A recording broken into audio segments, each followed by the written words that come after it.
प्रिय छात्रों नमस्कार। एनसीईआरटी गणित कक्षा 10वीं में आपका स्वागत है। आज हम लोग प्रश्नावली 3.2 का प्रश्न क्रमांक 2 करेंगे। प्रश्न क्रमांक 2 समझने से पहले हमें कुछ बातों का ध्यान देना जरूरी है। तो आइए हम कुछ बातें जान लेते हैं और कुछ शर्तें हैं जिन्हें हमें ध्यान से देखना है। तो सबसे पहले तो हमें महत्वपूर्ण शर्तों के बारे में जान लेना आवश्यक है। हमारी शर्तें ये हैं जो आपको याद कर लेना है। a1/a2 बराबर नहीं है b1/b2 के। तो रेखाएं एक दूसरे से प्रतिच्छेद करेंगी, एक दूसरे को प्रतिच्छेद करेंगी, यानी कि ग्राफ जैसे ये बना हुआ है, ये ग्राफ है। तो पहली रेखा अगर यहाँ से यदि हमने पहली रेखा खींची तो पहली रेखा जो है इस तरीके से जाएगी अगर ग्राफ में, तो दूसरी रेखा इस तरीके से जाएगी। हम लोग धीरे धीरे इसको ध्यान से समझते जाएंगे तो आपको ये ज़रूर समझ में आएगा। तो रेखाएं एक दूसरे को क्या कर रही हैं, प्रतिच्छेद कर रही हैं। अगर हमारा आंसर आया a1/a2 बराबर b1/b2 बराबर नहीं है c1/c2 के, तो ऐसी स्थिति में रेखाएं एक दूसरे के समांतर होंगी। इसका मतलब ये है कि अगर हमारा ग्राफ इस तरीके से है, यहाँ ये अगर हमारा ग्राफ है एक्स वाई वाला, तो ये एक दूसरे की रेखाएं समांतर होंगी। मतलब पहली रेखा यहाँ से जाती है तो दूसरी रेखा जस्ट उसके समांतर इस तरीके से निकलेगी। तो ये शर्त है a1/a2 बराबर b1/b2 बराबर नहीं है c1/c2 की। तो आपको क्या करना है, इन शर्तों को याद कर लेना है। जैसे अद्वितीय हल बोला जाता है इसको बोला जाता है कोई भी हल ना हो जिसमें रेखाएं क्या होती हैं, समांतर। और तीसरी शर्त होती है a1/a2 बराबर b1/b2 बराबर c1/c2। इसमें रेखाएं क्या होती हैं, एक दूसरे के समपाती होती हैं। समपाती का मतलब मैं आपको बताता हूँ। यदि अपना ये ग्राफ है तो इसमें दो रेखाएं निकलेंगी, क्योंकि हमें दो समीकरण दिए होंगे। अभी मैं आपको क्वेश्चन से और समझाऊंगा तो आपको पूरा क्लियर समझ में आ जाएगा। यहाँ पर एक रेखा दी हुई है तो दूसरी रेखा के बिंदु भी इसी रेखा पर से मिलेंगे, तो ये इस पर समपाती होगी। तो समपाती का मतलब एक के ऊपर एक रेखा, तो उसे समपाती रेखा बोलेंगे। इसके साथ साथ आपको थोड़ा सी जानकारी व्यापक वर्ग समीकरण की भी होनी चाहिए। ये व्यापक वर्ग समीकरण है a1x धन b1y धन c1 बराबर 0, a2x धन b2y धन c2 बराबर 0। ये व्यापक वर्ग समीकरण कहलाते हैं। और इसके बाद जब हम लोग क्वेश्चन करेंगे तो वहाँ आपको क्लियर हो जाएगा कि किस तरीके से हम लोगों को क्वेश्चन का हल करना है। तो आपको केवल यहाँ इम्पोर्टेंट बात ध्यान रखनी है कि कहाँ रेखाएं प्रतिच्छेदी होती हैं, कहाँ समांतर होती हैं और कहाँ समपाती होती हैं। इसकी शर्त आपको बस याद रखना है। तो इनको आप नोट कर लीजिए। ये जो शर्तें हैं ये आपको नोट कर लेनी चाहिए। और यहाँ पर जो बराबर नहीं बीच में आ जाता है तो रेखाएं एक दूसरे को क्या करेंगी, प्रतिच्छेद करेंगी। अगर दूसरे नंबर पर बराबर नहीं आता है, इसका मतलब रेखाएं एक दूसरे को क्या करेंगी, एक दूसरे के समांतर होंगी इस तरीके से। और अगर कहीं भी बराबर नहीं आता है, इसका मतलब रेखाएं कैसी होंगी, समपाती। आप इसको ट्रिक से भी याद कर सकते हैं कि दूसरे नंबर पर यदि बराबर नहीं है तो रेखाएं एक दूसरे को समांतर करेंगी, और यदि बराबर नहीं कहीं भी नहीं है तो रेखाएं एक दूसरे के समपाती होंगी। चलिए अब इसके बाद हम लोग प्रश्न करते हैं। तो पहला क्वेश्चन हमें दिया गया है, प्रश्नावली 3.2 में है। प्रश्न क्रमांक 2 का पहला प्रश्न है। तो सबसे पहले हम लिखेंगे दिए गए समीकरण। तो इस तरीके से हम लिख लेंगे समीकरण 1 व 2। अब यहाँ पर हमें इन दोनों समीकरणों की तुलना व्यापक वर्ग समीकरण से करना है। तो हम तुलना तभी कर सकते हैं जब बराबर में 0 हो। तो आप देख सकते हैं यहाँ पर भी बराबर में 0 है और यहाँ पर भी बराबर में 0 है।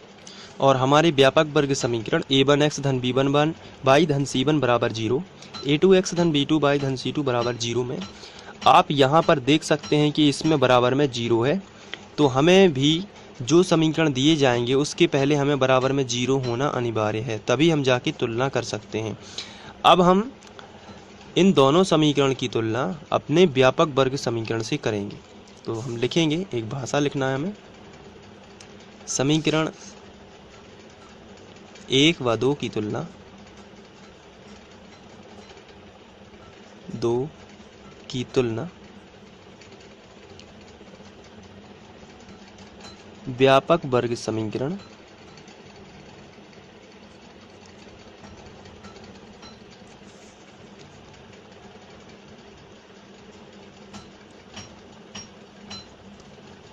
a1x धन b1y धन c1 बराबर 0 तथा a2x धन b2y धन c2 बराबर 0 से करने पर, ये आपको भाषा लिखनी पड़ेगी।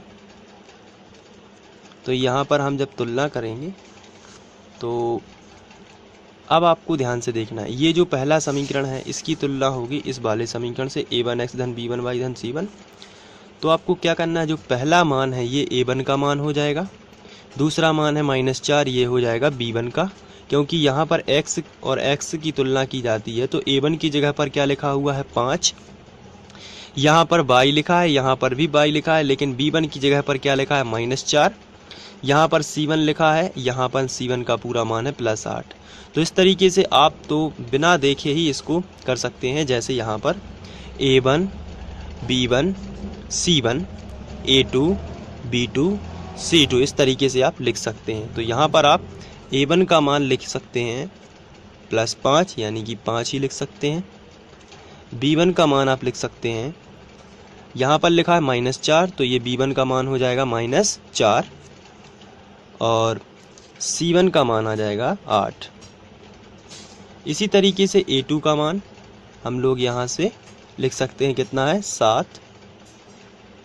b2 का मान आप देख सकते हैं कितना है +6, तो हम 6 ही लिखेंगे क्योंकि प्लस माना ही जाता है। और c2 का मान आपका लिखे जाएगा -9, तो आप यहाँ पर लिखोगे -9। तो आप इस तरीके से a1 b1 c1 a2 b2 c2 के मान लिख सकते हैं। अब इसके बाद आपको क्या करना है, आपको a1 बटे a2 निकाल लेना है, b1 बटे b2 निकाल लेना है, और c1 बटे c2 निकाल लेना है। इनके अलग अलग मान आपको निकाल लेना है, क्योंकि जो हमारी शर्तें हैं उसमें आप ध्यान से देखें, अगर आप a1 बटे a2 और b1 बटे b2 निकाल लेते हैं और यदि ये दोनों बराबर नहीं होते हैं तो हम लिख सकते हैं रेखा एक दूसरे को क्या करेंगी, प्रतिच्छेद करेंगी। आइए देखते हैं कैसे। अगर हम यहाँ पर सबसे पहले निकालेंगे a1 बटे a2, यानी कि सबके बटे निकाल लें, तो यहाँ पर हम a1 बटे a2 निकाल रहे हैं, यानी कि 5 बटे 7 लिख सकते हैं। इसके बाद हम b1 बटे b2 निकाल लेते हैं, b1 बटे b2, तो ये आएगा -4 बटे 7। इसको हम आगे कैंसिल आउट करेंगे तो 2 दूनी 4 और 2 तिया 6, 2 दूनी 4 और 2 तिया 6, ये आ जाएगा।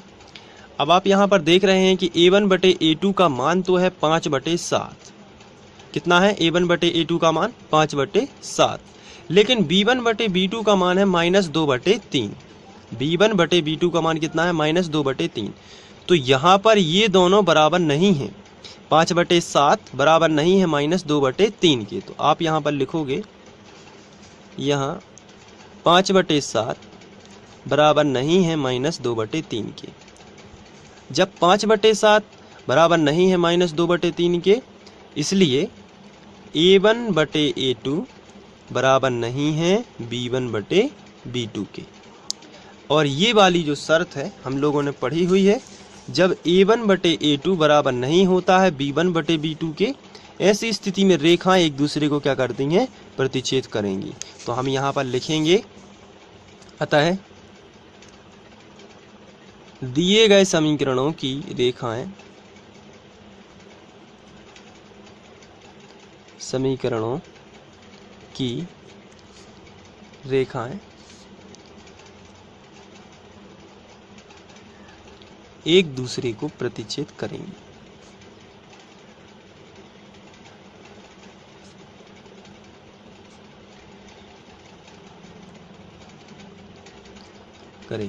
इस तरीके से आप ये पहला प्रश्न कर सकते हैं।